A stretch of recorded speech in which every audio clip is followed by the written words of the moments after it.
I'm Ed Begley. How are we doing today?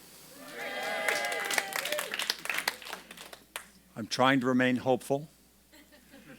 No small feat given what we're seeing today in great detail. I certainly knew about the gyre in the Pacific, the Great Pacific Garbage Patch. I knew about some of the Atlantic gyres, and I knew of these things. I know of the many other environmental ills that we face. I know some of those details pretty well.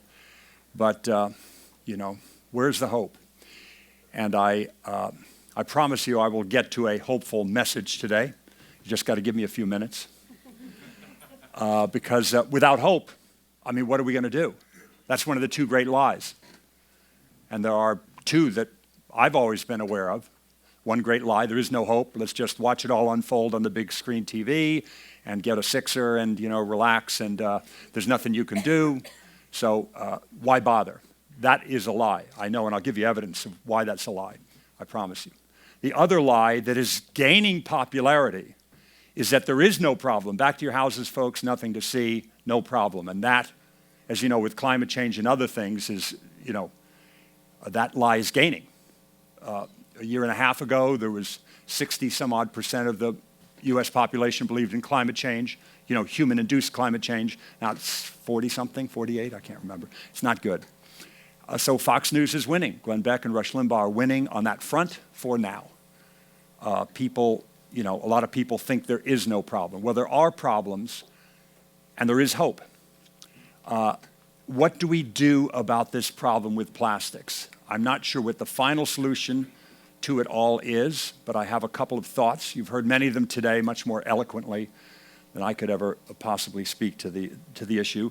But I, for years, have been involved in boycotts because I knew Cesar Chavez. I knew the wonderful, great labor leader Cesar Chavez with the United Farm Workers, and he knew how a boycott worked. He knew that I think it was something like 4%, he couldn't get Bud Antle or Jamara grapes or Gallo, any of those people to go to the table. But at 5%, they would sit down with him and talk. It was a percentage, and I can't remember what it was, but he told me the percentage, and it varied. With lettuce, it was this, and with grapes, it was that, and he knew it. So boycotts work, and he made it work, and he did it nonviolently. But I stand here today with Ms. Malkin, who is up here, talking about a girl cot. That's the way to do it. A girl cot is the way. 85% of the purchasing power. Ladies, you have the power to do this even more than we do. So thank you for bringing that to our attention. But what do? We eliminate these plastics from our life. But the great lie, the reason to do nothing is that, and I heard it back in 1970 when I started being this green guy basically, just wanting to do something to stop the smog in LA in 1970, doing something to stop the pollution I saw in the Santa Monica Bay. I didn't need to read a study about it. I did read studies about it, but you could see it, you could feel it. You couldn't run from here to, out to that walkway without wheezing like this, and it was very, very bad. So I got involved in 1970, and I started doing stuff.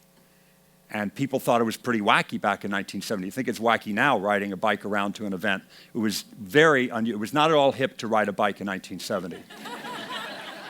My bell bottoms got caught in the chain.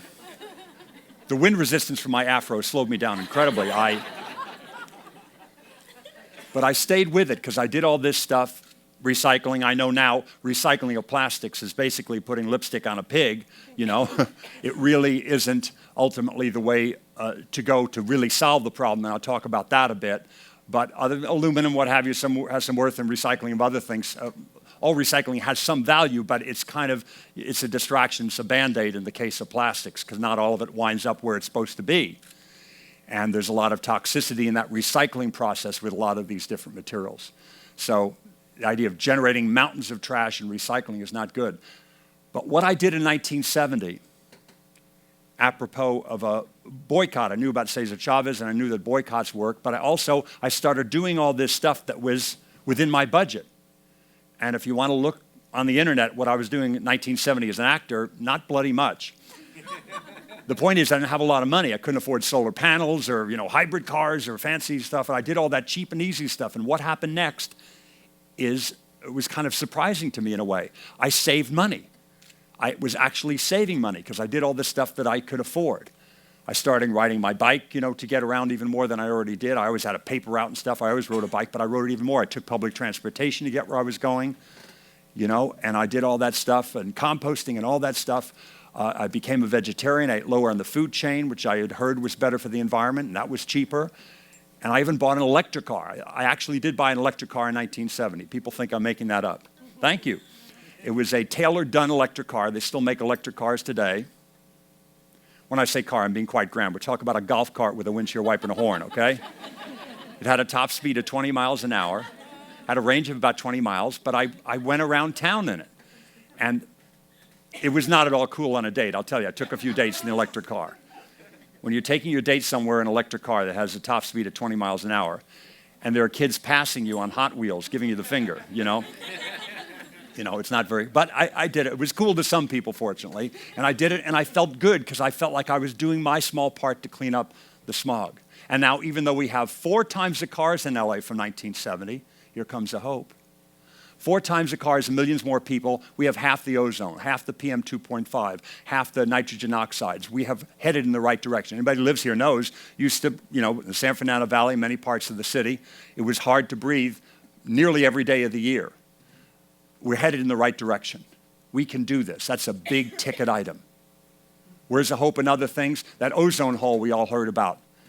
Some of many years ago, by 1987, people like Sherwood Rowland from UC Irvine and others, he wound up winning the Nobel Prize for his work with CFCs and ozone depletion, became clear, and people said, we're going to get rid of CFCs. They used it to clean circuit boards, they used it for all kinds of things, and they said, you won't be able to have refrigerators anymore. You crazy environmentalists, food's going to go bad, it's going to be horrible. You won't have air conditioners, people in Dallas are going to die in the heat, and you guys are going to ruin civilization and what have you. We'd heard that before, fortunately, about seat belts and other things, so we knew it might not be true. Of course, we still have refrigerators, we still have all these other devices, and they eliminated CFCs way ahead of schedule. That ozone hole is not the same size that it was in 1987. It's not bigger, it is smaller, way ahead of schedule. That's a global problem, and we did something with that.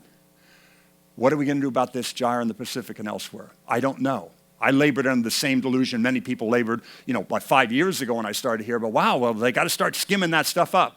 Yeah, let's clean up, the Sahara with a little hand skimmer. Forget about it. And then what else are you doing when you get that skimmer and start doing it? You're getting all the marine life and what have you.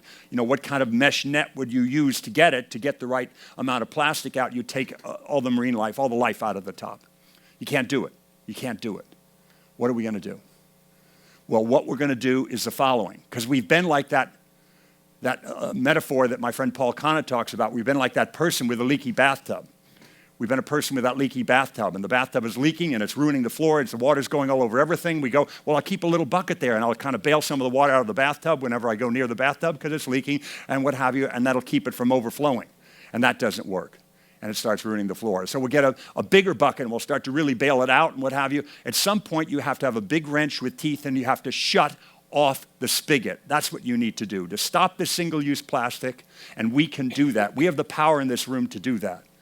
And not just with our speeches and our conferences, but with our actions, to lead with our actions. We have this plastic-free event here, and it's as good as any event I've ever had, and we've had food, and we've had beverages and everything, so we can do it.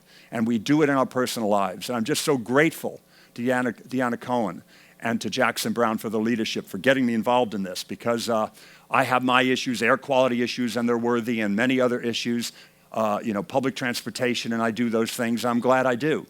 But I was a person laboring under the, we'll recycle things delusion, and in some cases it worked. I have a fence, my front and backyard fence is made out of recycled plastic. And that's good to take that stuff that's out there today and make it into something else. Post-consumer waste, let's take that, but let's stop making new stuff with that thing. Oh, it's wonderful. You can keep making new stuff out of plastic and just make a fence out of it. No, we're going to take what we got out there now, we're going to make stuff out of it that's worthy. And believe me, it's a pretty damn good fence, because the problem with plastic is it never breaks down.